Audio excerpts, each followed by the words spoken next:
Soybean দিয়ে যে এত সুন্দর একটি রেসিপি তৈরি করা যাবে এটা কিন্তু আমি ভাবতেই পারিনি।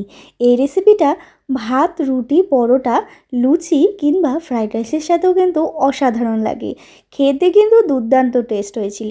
নমস্কার বন্ধুরা, মায়ের রান্না অ্যান্ড ব্লগ চ্যানেলে আপনাদের সকলকে জানাই অনেক স্বাগত। আজ আমি হাজির হয়ে গেছি সয়াবিনের দো পেঁয়াজার রেসিপি নিয়ে। এই রেসিপিটা কিন্তু অসাধারণ হয় খেতে, আর বানানো কিন্তু ভীষণই সহজ। অনেকেই হয়তো জানেন করতে, তবে আমি যেইভাবে করেছি সেটাই আজকে শেয়ার করব। এই রেসিপিটা কিন্তু রুটি পরোটার সাথে অসাধারণ লাগে। আমি কিভাবে করলাম এই রেসিপিটা চলুন দেখে নেওয়া যাক। তার আগে যারা এখনও চ্যানেলটাকে সাবস্ক্রাইব করেননি তারা অবশ্যই চ্যানেলটাকে সাবস্ক্রাইব করে পাশে থাকা বেল আইকনটা অবশ্যই ক্লিক করে রাখবেন। তো এখানে আমি সয়াবিন নিয়েছি, দেখে বুঝতেই পাচ্ছেন।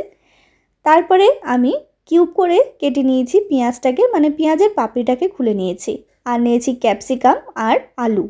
আলুটা চাইলে আপনারা নাও দিতে পারেন, তবে আমি এখানে আলুটা দিয়েছি।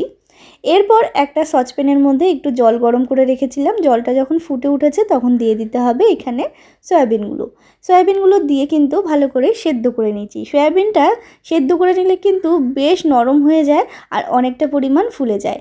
এরপরে জল ছেঁকে তুলে রাখছি।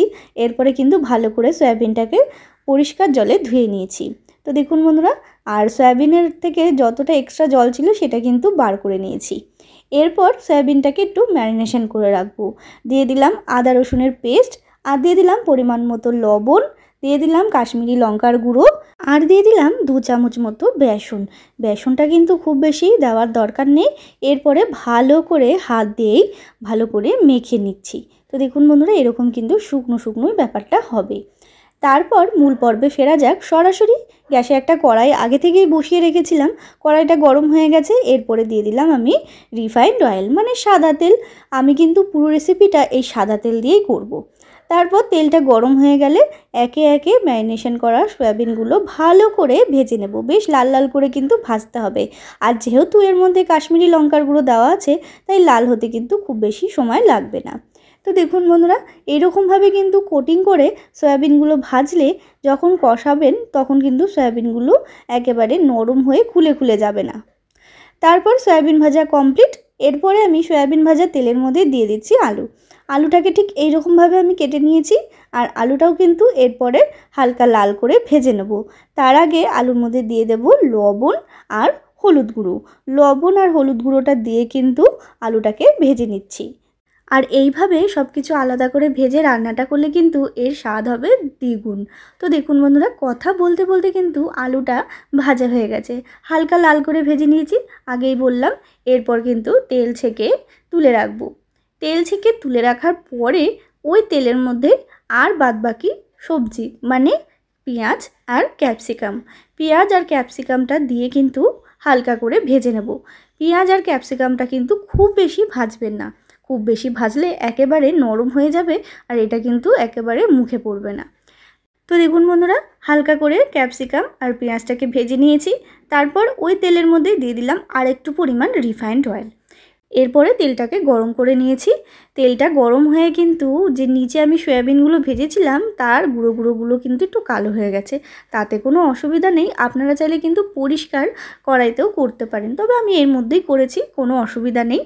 এরপরে দিয়ে দিলাম শুকনো লঙ্কা ফোড়ন আর গোটা গরম মশলা ফোড়নের জন্য। ফোড়নটা একটু ভাজা হয়ে গেলে দিয়ে দিতে হবে পেঁয়াজটাকে জিরি করে কেটে রেখেছিলাম, সেটাকে দিয়ে দিলাম। পেঁয়াজটা ভাজা হয়ে গেলে, হালকা করে ভাজা হয়ে গেলে এখানে দিয়ে দিতে হবে পরিমাণ মতো লবণ, আর দিয়ে দিলাম আদা রসুনের পেস্টটা দিয়ে একটুখানি ভেজে নিচ্ছি, যাতে আদা রসুনের যে কাঁচা গন্ধটা আছে সেটা যেন একেবারে চলে যায়।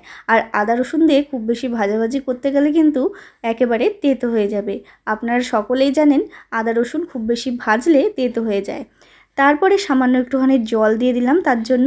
জলটা দিয়ে এরপরে একে একে সমস্ত গুঁড়ো মশলা দিয়ে দিলাম লঙ্কার গুঁড়ো, হলুদ গুঁড়ো, ধনে গুঁড়ো, জিরে গুঁড়ো, আর দিয়ে দিলাম টমেটো কুচি। এরপরে দিয়ে দেবো কয়েকটা চেরা কাঁচা লঙ্কা ঝাল অনুযায়ী। এরপর ভালো করে মশলাটাকে কষিয়ে নিতে হবে। তো দেখুন বন্ধুরা, ভালো করে মশলাটাকে কিন্তু কষিয়ে নিয়েছি। মশলার গা থেকে কিন্তু বেশ ভালো পরিমাণে তেলও ছেড়ে গেছে, আপনারা দেখে বুঝতেই পাচ্ছেন। এরপরে দিয়ে দিচ্ছি ভেজে রাখা আলু আর সয়াবিনটা দিয়ে কিন্তু আমি আগে একটুখানি মশলাটার সাথে কষিয়ে নেব, যাতে আলু আর সয়াবিনটার মধ্যে মশলাটা ভালো মতো ঢুকে যায়। তো দেখুন বন্ধুরা, সমস্ত সয়াবিন আর আলুটা দিয়ে দিয়েছি। এরপরে কষানোর পালা। দেখে বুঝতেই পাচ্ছেন আলু আর সয়াবিনটার সাথে ভালো করে কিন্তু মশলাটাকে কষিয়ে নিয়েছি। বেশ মনে হচ্ছে তো মাংসের মতো। ছোটোবেলায় কিন্তু মারা বলতো এটা হাড় ছাড়া মাংস, তাই আজকে হাড় ছাড়া মাংসই আজকে রেঁধে ফেললাম।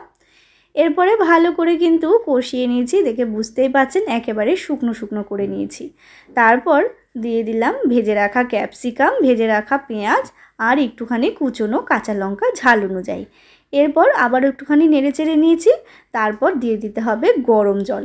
এই রেসিপিটাতে কিন্তু গরম জলেরই ব্যবহার করবেন, তাহলে কিন্তু এর টেস্টটা দ্বিগুণ হবে। এরপরে গরম জলটা দিয়ে কিন্তু এবার ঝোলটাকে ফুটিয়ে নিচ্ছি। তো দেখুন বন্ধুরা, ঝোলটা কিন্তু একেবারে ফুটে গেছে, কতটা সুন্দর লাগছে দেখতে। আর এই রেসিপিটার মধ্যে কিন্তু একটুখানি গামাখা টাইপেরই হবে। দেখে বুঝতেই পারছেন আলু কিন্তু সেদ্ধ হয়ে গেছে। এরপর দিয়ে দিলাম আমি সামান্য পরিমাণ চিনি আর দিয়ে দিলাম গরম মশলার গুঁড়ো। চিনিটা চাইলে আপনারা স্কিপ করতে পারেন, তবে আমি নুন আর ঝালটা ব্যালেন্সে থাকার জন্য দিলাম। তো চলুন এরপর কিন্তু নামিয়ে ফেলি। এরপরে গরম গরম প্লেটের মধ্যে সার্ভ করেই আপনারা কিন্তু রুটি, পরোটা, ভাত কিংবা ফ্রাইড রাইসের সাথেও এটা সার্ভ করতে পারেন।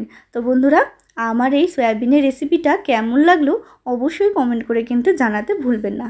আর বাড়িতে একবার হলেও এইভাবে সয়াবিনের দো পেঁয়াজা রান্না করে দেখবেন, ভীষণই ভালো লাগবে। বাচ্চা থেকে বড় যারা সয়াবিন খেতে পছন্দ করেন না, তারাও কিন্তু একেবারে চেটে পুটে খাবে। আমার এই রেসিপিটার মধ্যে যদি কিছু ভালো লেগে থাকে তাহলে অবশ্যই একটা লাইক করবেন। আর যারা এখনও চ্যানেলটাকে সাবস্ক্রাইব করেননি, তারা অবশ্যই চ্যানেলটাকে সাবস্ক্রাইব করে আমার পাশে থাকবেন নিত্য নতুন ভিডিও দেখার জন্য। আর যারা চ্যানেলটাকে সাবস্ক্রাইব করে আমার পাশে আছে, তাদেরকে জানাই অসংখ্য ধন্যবাদ। এইভাবেই পাশে থাকবেন। আবারও হাজির হব নতুন রেসিপির সাথে। ততক্ষণের জন্য ভালো থাকবেন।